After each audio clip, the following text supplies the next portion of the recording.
Will, thanks for joining us today. This is definitely a unique environment, I think, for all three of us to be in together in matching T-shirts. I love it, man. Threw it right on. Dude, I threw it on because I love it. Yeah. And I love it for a bunch of different reasons, but chiefly is if you distill my book down to a single idea, it's that I believe everyone, regardless of what you do for a living, can make the choice to be in the hospitality industry simply by being as unreasonable in your pursuit of people as so many different companies are solely in pursuit of product. And I think that is, well, a huge opportunity for more people to have an unbelievable competitive advantage. Because too many people reserve their greatest efforts, their most unbridled creativity, just for the thing they're selling and don't invest in it. I think maybe, I don't know, my perception is maybe some people could read Unreasonable Hospitality or see you speak and go, it's an unreasonable pursuit of a moment, right? Like, how do I create a moment as opposed to how do I care for the person? And one is a means to the end. One is a means to the end, right? Exactly. And it's about investing in relationships. And the moments, a lot of the time, it's like when you go on a date in the beginning, sometimes it's the big flashy gestures are the right way to kind of kick things off. But that's not the beginning and the end of that investment, right? It's just one part of it. That's the path to the more nuanced understanding of what matters to the person. Yeah. The nuances actually of the hospitality gestures or gestures in any relationship is where the true meaning happens. And I guess until you have the big flashy moments, you can't understand them. Like, you bring out what the person likes, doesn't like, believes, doesn't believe. Yeah, you don't always need the big flashy moments, right? But I mean, if the dream situation weaving is serves big. you one up, why not take it? But sometimes it's the smallest ones that are the most profound that have the greatest impact. Like, when you go to a restaurant and they want you to feel loved, a lot of the time what they do is pour you a glass of champagne. And a lot of people, myself included, don't necessarily like to begin their meal with a glass of champagne. If someone actually just walks up to me and says, hey, we would love to welcome you with a drink. What are you in the mood for today? That's a very, very small gesture and already feels so much more hospitable because it's more of a dialogue than a monologue. It's not just like, look what we can do. We're trying to impress you. That's right. The champagne is more like, look what we did for you. Yeah. Look, we just poured you expensive champagne. Expensive. You're glad you're here, aren't you? And now I'm like, well, I don't want to be rude, so now I have to drink a glass of champagne, which I know this sounds like catty. It's like, you got free champagne. But no, we're talking about the nuance. Yeah, it's all in the nuance. So, you said you love the shirt. Love people more than you love cars. What about it made you looked at it and you said, oh, yeah, I like that? Well, that's my entire thing. Care more about people than you do the product. Yeah. Like, you look across disciplines, and the people that are the most successful are that successful because they are relentless in their pursuit of the thing that they are selling. Whether it's a designer, whether it's a producer, whether it's a tech entrepreneur, whether it's an athlete just in pursuit of their own talents. And that unreasonableness is celebrated. And yet when it comes to actually pursuing people, it's not something that's talked about very often. And that's my entire thing that I'm trying to push out into the world. And so I walk in, I see you guys wearing these shirts. I'm like, yes. My people. Yeah. And I want to tell that to everyone in every industry. Love people more than you love insurance policies. Love people more than you love whatever. Yeah. I think we've heard people over profit a lot. Yeah. People say that. It's a saying, people over profits. I don't know. There's an element of the nuance of the tangible thing that maybe changes the game a little bit in it, like fill in the blank, cars, policies you brought up. But I think we can get caught up in being addicted to a feeling even, right? The feeling of saying the champagne moment. Oh, look how great we are. Right? There is a nuance there into what your motivation is for doing something for other people. Now, granted, when you do something nice for somebody, it feels really good. Yeah. Right? People say, why do you give your dog a treat? Because my dog likes treats. It's like, no, because you like your dog liking treats.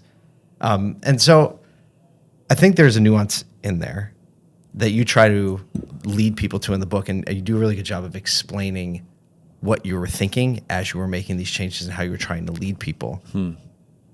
How do you bring people from this thought of like, isn't it great that we just did this amazing thing for a person? How do you walk them down the path to like, this is why it matters? I'm thinking of your phrase when you say the nobility of service. Yeah. I mean, there's a few questions in there, and I'm going to like tick them off, and maybe I'm going to even answer one that you didn't ask. But okay, one thing that people ask me constantly is, how did I sell my team on a vision? I'm a good salesperson. I am. I can sell people on pretty much everything, and I think that is a superpower and a villain story at the same time. If you're too good a salesperson, you need to be very careful about how you use your ability to sell people. Absolutely. I think too many leaders try to sell their teams on a vision. And the reason I say too many is if you're too good a salesperson, you can convince people to start pursuing something that they have no desire to pursue. I think actually what it means to lead people through change is to articulate as best as possible where you are going and then invite people to join you. The key difference between selling people on an idea and inviting them to join you as you pursue an idea is in the latter case, people can RSVP no. And that's fine. That doesn't mean they're wrong. It doesn't mean you're wrong. It just means that what you want and what they want are not the same thing. And when someone RSVPs no, it's much different from you kicking them out of the party later. But that's also still hard because, like, especially when it comes to change management, you know, and when we work with auto dealers or talk to them on in our vertical is, but I don't want to lose anyone. When it comes to like change management or a vision, there's this constant kickback because like, well, but I'll lose people if I go that way, and it is a scary proposition to know that there's a chance that you might lose someone because they're not aligned with the vision. Well, I feel. Not only is there a chance you're going to lose someone, it's almost guaranteed you're going to lose someone. And that's fine. In fact, if you don't lose anyone, it means you weren't convicted enough in pursuit of your mission that you decided to start kind of flexing it and bending it to keep everyone happy. Or it means that people have stuck around to be a part of something that doesn't actually make them super happy. It's the same thing when we evolved our restaurant. We had to fire some of our regulars as well as some of the people on our team because we were this, we wanted to become this, and invariably that was no longer the thing that some of our customers wanted anymore. And it was. But what about them who show up for this? They've been showing up for that for 10 years. Yeah. And now we're about to take that thing away. Yeah, that's a part of it. It's the pain of growth. But you can't never pursue the place that you know you're trying to get to just for fear that you're going to lose a few people along the way. Now, the key is being as responsible and mindful and communicative as possible such that you're not just leaving people in the dust. But like when I give someone the ability to RSVP no, what I'm also giving them the ability to do is to work with me as I help them find another job, right? And help them find the place that's right for them. And listen, if you believe in an idea, you need to trust in the fact that there are other people out there who are going to believe in the same idea. And no season of change is easy, but if you believe enough in what you're trying to accomplish, you need to pursue it at all costs. I think this is, Seth Godin would call this finding the others. Simon Sinek is also someone who is very good at this, and people seem to make their way toward him because of these ideals and these beliefs that he puts out into the world. The two of you have a relationship. Yeah. And obviously you're the first book published in his partnership with Penguin. It was Penguin, right? Yeah. So give us a little backstory of your relationship with Simon. I think it's interesting. This is such a good story. I don't know if I've ever told this on one of these before. Well, good, because when we were like, what do we want to happen? We're like, we want Will to tell a story he's never told on a podcast. And you literally just said those exact words. I have a conference called the Welcome Conference. Right. It's become kind of the most significant conference purely dedicated to hospitality in the country. And I started it 12, 13 years ago in this little basement or auditorium in the Lower East Side. Now it's in the same place that the New York Philharmonic plays in Lincoln Center. So it's become significant. One night I was not in the restaurant, and one of my sommeliers texted me and said, "Hey, Simon Sinek is here." And I've always loved Simon's work, and I was like, but I couldn't get to the restaurant. Whatever the circumstances were, I was not going to be there. And so I said, crush him, which is our language. Your version for like, give it all. Go all out. Like, make sure he leaves. I love it. Like, 2 words, crush him, send, right? And the next day I was like, so how did it go? Da-da-da-da-da. And he was like, we crushed him. And so then I had my assistant somehow find his email address, and I emailed him, and I was like, hey, man, I'm Will, and I live in Madison Park. So happy you're here. I'm so sorry I missed you, but I hope you had a good time, and it'd be awesome to meet one day. I knew we'd crushed him, so I knew he was going to write back. You were ready. So he wrote back, and he was like, da-da-da-da-da. Yeah, I would love to meet. So we set up a coffee. We had coffee at my other restaurant, the Nomad. Now, I already knew I was asking him to speak at the Welcome Conference. Right. But the Welcome Conference, we don't charge much for the tickets. It's not a place where we can pay speakers like what they normally get. Fees, yeah, exactly. So he came with his sister, Sarah, who they run the business together. And we had an awesome time. And at the end, I made the ask. And he's like, yeah, we'll think about it. And he left. And very clearly, and I know this now because he's told me the story back, having in his head said no, but was just going to give it time before someone else reached out to me and said no.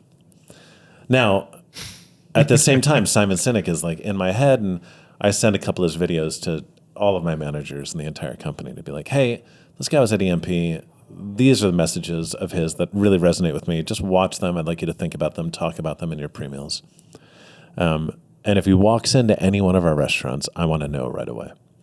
So we had a restaurant in Aspen. It was a pop-up just for the winter. And one night I got a text message from one of my managers, Simon Sinek's in the restaurant. Now, he was there with a table of 6. That was an expensive restaurant, by the way. Sure. Some of those in Aspen. Not under his name. So for him, the idea that he would have been... Anyway, they had the meal. They asked for the check. Someone goes over to him and says, Mr. Sinek, your dinner's with Will Guidara's compliments. He was there with Sarah. Apparently, as he tells the story, he leans over and he goes, well, I guess I'm speaking at the fucking Welcome Conference. So, That's perfection. I can see him adjusting his glasses as he says that in the cynic way. So what? So then he came and spoke, and we've become very, very close friends since then. He's really close friends with my wife, and I spoke at his thing like a year and a half later, which is not a big conference. It's like a salon, basically. It's 30 people that get together in Aspen once a year. And of those people that gather for conversation and kind of really thought-provoking idea sharing, he asked a few of them to talk, and I was one of them. And after I gave my talk, he and Adrian Zackheim, which is his publisher, said, you have to write a book. And I said, I don't have time to write a book. So it's synthesized there. That was our next question. Wasn't was like how did it come? It wasn't you just like ginning up the idea. No. They said, what you just talked about, write a book about that. Huh. I was like, I don't have time to write a book. And then in 2019, I sold my company. It was about a week away from ramping up another big restaurant company, and COVID hit. And 2 months into COVID, I was like, I don't want to start a company right now. I want to write that book. That's cool. So I called up Simon. I said, all right, I'll write the book now. deal. He was like, great. That's awesome. There's no more speaking engagements right now. I don't know if you noticed. So his premise of start with why, right? And that was kind of his breakout. How would you explain the why behind Unreasonable Hospitality? Because you talk a lot about the what, but I'm curious. And what was your why that you started with that you want other people to adopt or at least consider? Well, I mean, you referenced the nobility of service. I think that's a big part of it. Explain that for a second, like the nobility. Because go deeper on that. Yeah. That can be a confusing phrase, I feel. So, listen, I think that it's very important for the people on your team to know why their work matters, right? Like why it's important, the whole thing with Simon. And, okay, in restaurants we sell food, but that's not actually what we're doing. In restaurants, especially the kind of restaurants that I've run over the course of my life, we have the ability to help people celebrate some of the most important moments of their lives. Conversely, we can give them the grace, if only for a few hours, to forget about their most difficult moments. We can inspire people through our attention to detail or our creativity to be better versions themselves, or if I'm getting super soapboxy, but I really do believe this, we can make the world a nicer place just by being really frickin' nice to everyone that walks through our doors. I believe we have this unique opportunity, perhaps even responsibility, to create our own little magical worlds in a world that needs more magic. Now, that doesn't happen based on the quality of what you put on the plate. Right. I believe the food, the service, and the design, they're simply ingredients in the recipe of human connection. When that connection happens, that's when that magic is created. There's this quote by Maya Angelou. I quote her all the time. People will forget what you do. They'll forget what you say. They'll never forget how you made them feel. That's what we're in the business of doing. And yeah, you need great food. You need all the stuff. And in many ways, like, excellence in product is table stakes, right? Yes. You can't run a great car dealership if you're selling shitty cars. Anything, right. But to be the best, that stuff is just table stakes. So you have a belief that regardless of what you sell, right? You talked about food and your time in hospitality, but the ability to make someone feel that is kind of like transcends whatever you sell or whatever interaction you have with people. And it's almost like with Unreasonable Hospitality, you've found a way through 11 Madison Park and the other restaurants to almost make that magic like part of process and like bring those two together. I mean, Automotive's huge on process, and it seems like great restaurants are huge on process. Yeah. But it feels like you brought those two things together so they can be repeatable, maybe. Well, yeah. I mean, like, when you like really think about how you give people the kind of memories that stick with them, it has nothing to do with any of that stuff, right? Like, I've bought or leased a bunch of cars over the course of my life. And as I think back, I'm a busy person. I have a busy life. Details start to get blurry. I don't actually remember which dealership I was at with which car. But I know there's a car dealership in Kingston, New York, where they have a playroom. And there, I went in with my 3-year-old daughter, and there was a woman who worked there who took my daughter in there and just spent like 30 minutes playing with her in this playroom. And I'll never forget the name of that dealership, Romeo Chevrolet. Hey, I don't remember the name out. of any other car dealership I've ever worked with. I remember the kind of car they sold. Right. I don't remember the name of the dealership. Right. I don't remember anything about it. But you remember that. But they did something a little extra that made me feel seen in that moment, that made me feel like I belonged in that moment, especially with kids. I mean, oh, yeah. You feel like you're just consistently interrupting the world. Absolutely. Right? And like, here we go. Heard. And so when someone actually like not only tolerates that, but they celebrate that. Celebrate it, yeah. That's a beautiful distinction. And I mean, that's a whole different philosophy. The best way to love on someone is to love on the people they love. I'm not even sure what question prompted this and where we're talking about systematizing hospitality. Well, yeah, and I think that's one of the things that I'm, picking up from the book and just hearing this, and then also kind of pulling it into our industry is, you said the industry does love process, and like the restaurant is full of processes, and I think sometimes people can feel like, well, if I don't have the perfect process, then they won't feel it out of that process, or conversely, like, how can process elicit a feeling? And I think that, and maybe talk through this a little bit, is how process actually clears the way to make space for those moments of those special moments, right? Well, okay, a couple things. One, how process clears the way, and then how process amps it up. Like the playroom at that dealership was systemized hospitality.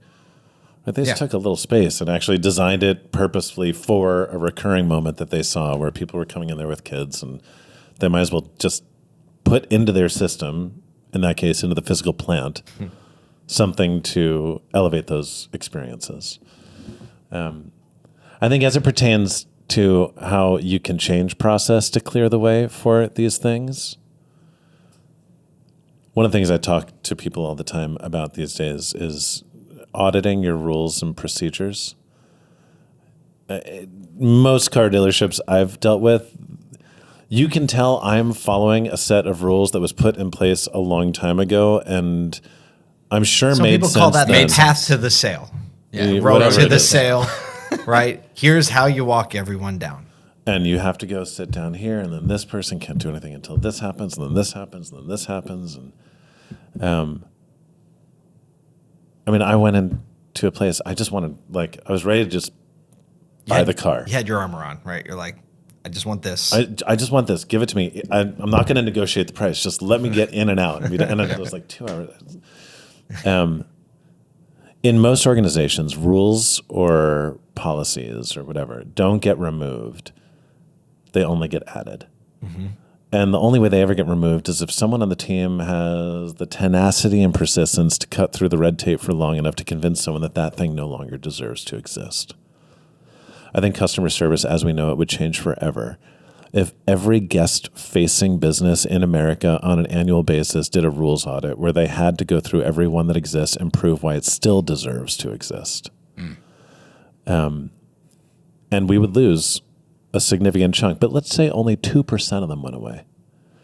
Rules and policies stand in the way of employees feeling empowered and guests feeling cared for. And so I look at some of the experiences I've had, and there's a lot of fat that could be cut pretty quickly. And by the way, it doesn't take much. Nothing I talk about is hard. Yeah. It just requires caring a little bit more and trying a little bit harder. Well, I think the function of it is not hard, right? Like the actual activity of it is not hard, but the pursuit of it is hard. It's not complex, right? It's not I complex. call it It's simple like- but not easy. Simple but not easy, maybe. Yeah.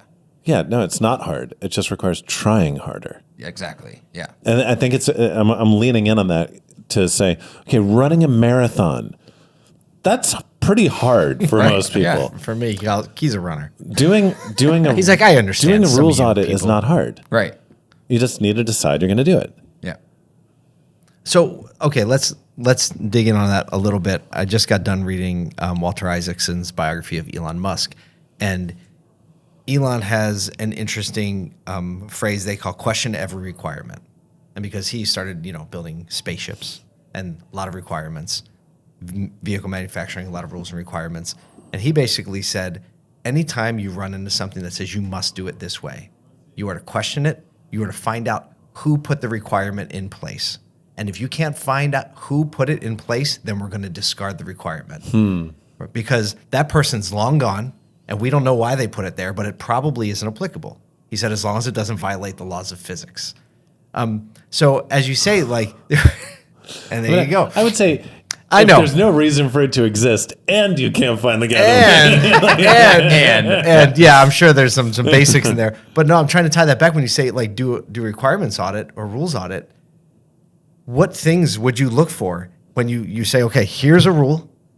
How are we going to hold that rule on trial and see if it belongs here or not? What are some of the approaches you would take? Like, what are some of the questions you would ask about that rule? I mean, there's no like pre-written list of questions. No, It's I'm more just- like, does this still deserve to exist? Is there any reason why we should be doing this? I'll give you an example. I write about it in the book. I came up in more casual restaurants before I ended up at 11 Madison Park, and I think it was actually that I didn't have the experience of working at the highest echelon of fine dining that enabled me to do everything I did. It was that beginner's mindset. But I got there after some other people had already started there. Remember, I worked there for a while before I bought the restaurant and then inevitably sold it. And so some of the people working for me had considerable experience. And there was one point where I went over to a guest who had been a regular at one of my restaurants and Leaned on the in. table. And I was like, hey, welcome. Like, I'm so excited you're here. Yeah, I'm here now too. Da-da-da-da-da-da. He's like, what are we at the ground round now? I do this with intention. Yes. Yeah. My entire role is to break the boundaries between me and the people I'm serving. Now, I have a thing I talk about all the time, which is you need to earn informality. I'm not going to go up to your table for the first time and do that. I need to. You had a relationship. I need to be first invited name, in. right, yes. No, I already had that. I'd already earned informality with him. But my challenge to my team was to earn informality with every table such that you should feel like you are allowed to do that. Anyway, I did it for the first time. It was like a week after I'd started. And I go to the service station, and the service director at the time comes up to me, and even if people have never experienced this, you can relate to it. My subordinate, very angry at his boss, me, and telling me I'm not allowed to do something. And so like there was this anger, but he was like maintaining composure. He said, you can't put your hands on the table. I said, why? He goes, because we don't do that. Because you can't put your hands on the table. And I was like, no, but explain to me why not? And there was no real answer. The real answer was because that's how it's always been done. Dangerous phrase. Well, and if that's how it's always been done, if that's the only answer why something is done a certain way, that thing deserves a second look. Now, maybe there still is a good reason. He just didn't know what it was. And so it's not like you just throw things out the window willy-nilly. Like you need to actually then interrogate the rule. But yeah, a lot of people that worked for me in the years to follow put their hands on people's tables. Because I think it's if you earn that informality, you receive that invitation, it's a way to just through physicality.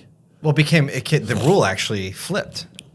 It became, if you're doing it very right, you should be able to do this. Yeah, if it feels right to you. And that's the thing that I really evolved over time is in the beginning, I'm constantly walking this line between being like very OCD perfectionist and having this innate desire to empower people to be who they are. Mm-hmm. Those two things are not friends. And so I'm constantly falling off in one direction or the other and then having to rein myself in. But if you engage in a business that I run, I want the people that are serving you, and this is not a restaurant, any business that I run, to be their most fully realized selves. I don't want to be served by a server. I want to be served by a human being who just happens to know more about the thing he's selling me than I do. And so I would never tell someone that would have looked awkward or felt awkward putting their hands on the table that they had to. Right. The rule was earn informality and then do with that what feels natural to you. Yep. Well, first of all, when you meet Patrick Abad, y'all are going to be friends skipping down a little hallway at some point. Yep. We'll introduce you to him. Okay. He's like some of the words that you said, like be the best versions of themselves. Yeah, he's the general manager of a big Toyota dealership in Atlanta. Oh, cool.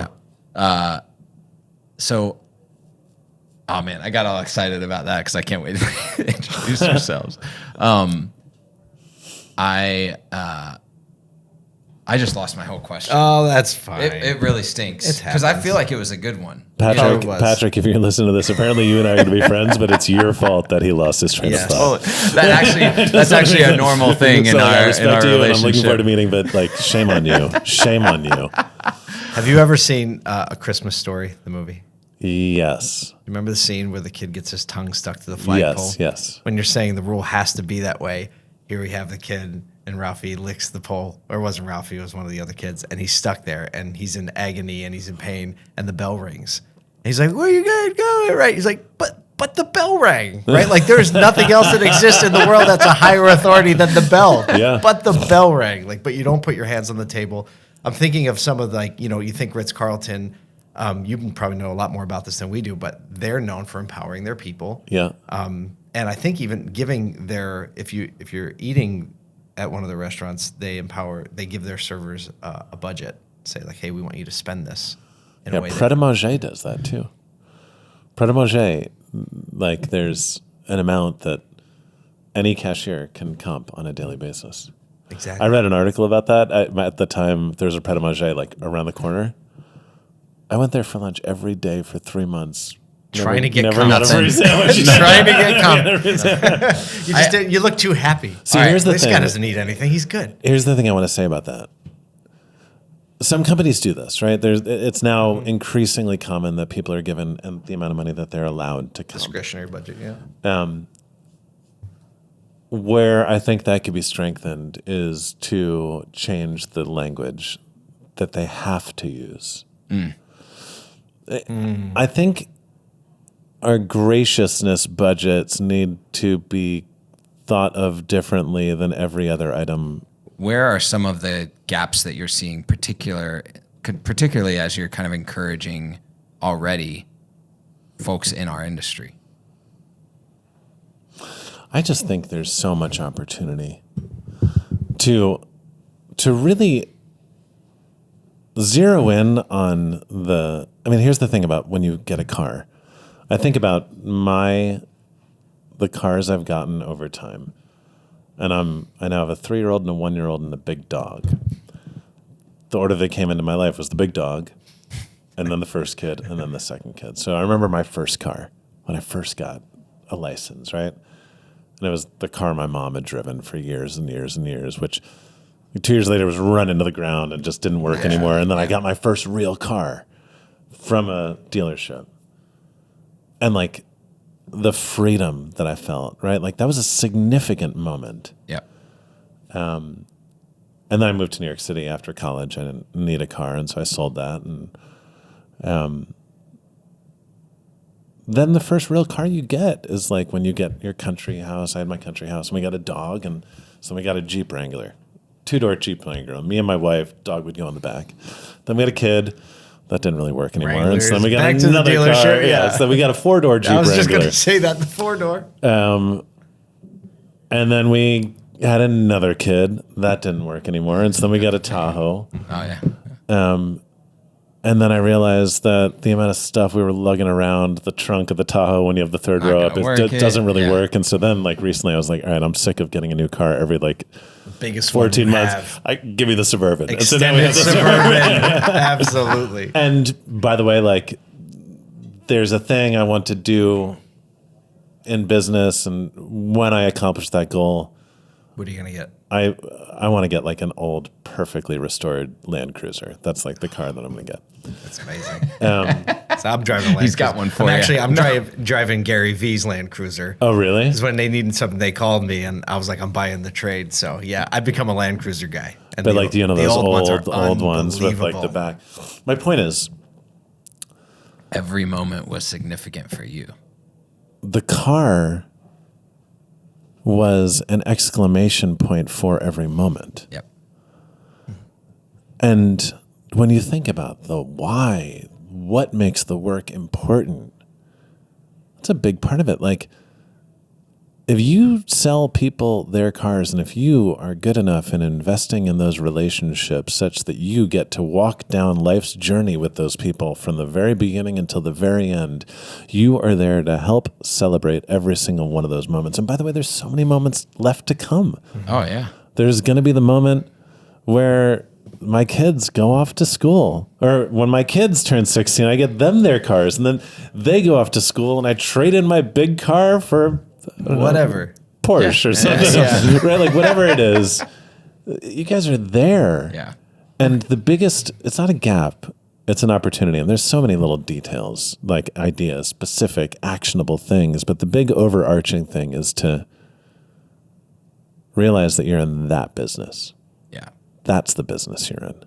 Yeah. Celebrating life's moments. You are there to help like exaggerate and articulate life's moments. Well, you'll appreciate this. Mazda did a commercial a few years back that was essentially that. It was like progressing through, got my small Mazda 3, and then I had a, Would this commercial make me cry now? Oh, absolutely. Yeah, It was like, and then every single, iteration of growing up was brought to you by. Well, and there was the car, there was right? this, what was it?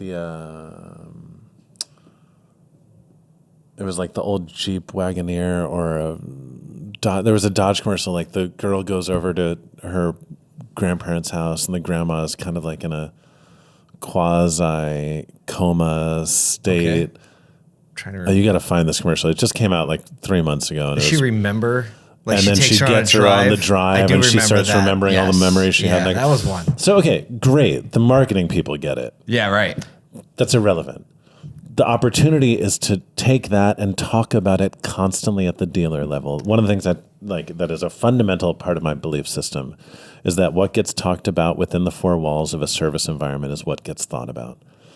I think if I were advising someone who ran a car dealership, like what to change tomorrow, It's implement a daily huddle on a daily basis. Spend half of it talking about whatever logistics and process-oriented things you need to in order to keep the trains running on time, and spend the other half on this stuff. You know that. Yeah. One That's of a the huge things that you haven't brought up, and I think it's something that's often ignored, and we talk about this. We're going to be talking about it at our event, and it's focusing on the service department. In the industry, we call it fixed ops, because people interact with the service department far more than they interact with the sales department. And not only that, in the auto industry is strange. Like when they come to a fine dining restaurant, they're expecting to have a good time. When they come to a car dealership, they're expecting to have a contentious time, typically. Especially in service, And because if they come to something's service, wrong, they're most only likely. there because they can't be somewhere else. Right. Because something's wrong with the car. And so we've been talking a lot about how moments of hospitality and the impact of hospitality could be more frequent and more surprising in the service lane, because it's much more of a high touch area, right? It's not come in here, pick a thing, sit over there. There was phone call and email. There's a check-in process. You have to find out what's wrong with your vehicle. You have to pay. Your car has to be delivered back to you. So there's all these points in there. And so that's one thing that we're locked in on creating hospitality in the service area as well, because that's an area where people are already coming because something's wrong. Yeah. And there's 2-3 times a year where you get to know that person, where you get to know that person's life rhythms and what they expect out of an interaction. And like you said, you know, a restaurant regular could come once a week, right? And so you do get that.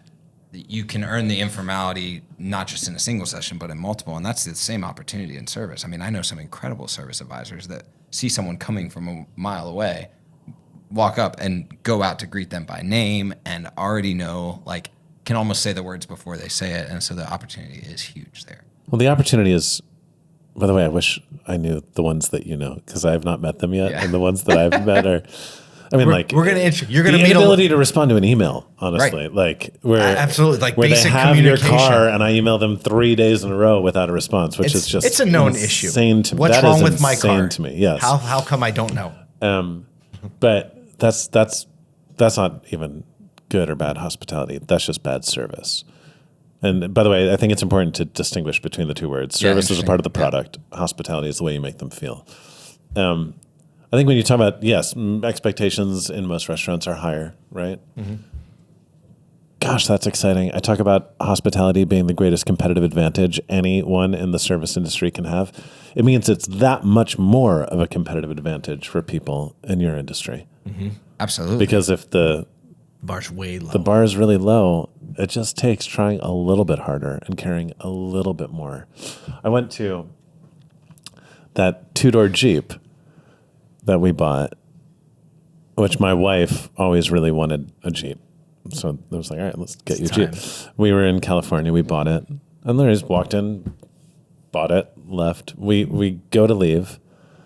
And they're like, hey, there's a gas station quarter of a mile down the road. There's just enough gas to get you there. oh, boy. I was like, How to just like I just punish the lost whole situation. I just lost the Price is Right. right? And like, by the way, I think we got a really good deal in the car. Right. It doesn't matter. All right, put $40 of gas in this car.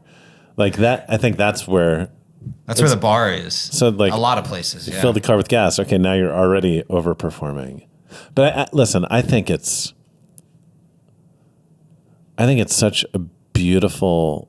I think it's an industry filled with so many beautiful opportunities for the people that recognize that they're not in the business of selling people cars. They're in the business of connecting with people, and they are there to enable this next season of life and to help them celebrate the one that they're finishing or entering into. And I think it's really cool, as I've spent time with different people in the industry, to start seeing the things that they've done. Yeah. That's pretty powerful. Like, after I did the Mazda one, someone came up to me and said, we started doing pre-meal, which is what I call Yeah. the daily huddle, in the way that you talk about it. And it's transformed our dealership. And like, Wow. that's really fun for me to see. Yeah. Because, by the way, hospitality is a team sport. Like, I believe it's really important to start inside and then work out. It's like some people read the book and they just get excited about like the big gestures. That's like building the fourth story before you've actually solidified the foundation. You need to work your way up to that. And that starts with learning how to lead and then fostering a culture and then ultimately going out and making magic. I love it. Well, Will. I can't think of a better way to I kind know. of like We were like, that's land a that good plane real nice. Will, thanks for joining us on the podcast. We can't wait to have you at the event in a couple months. I'm so excited to be there, guys. And I tried to save the good stuff for them. So There you go. thank you.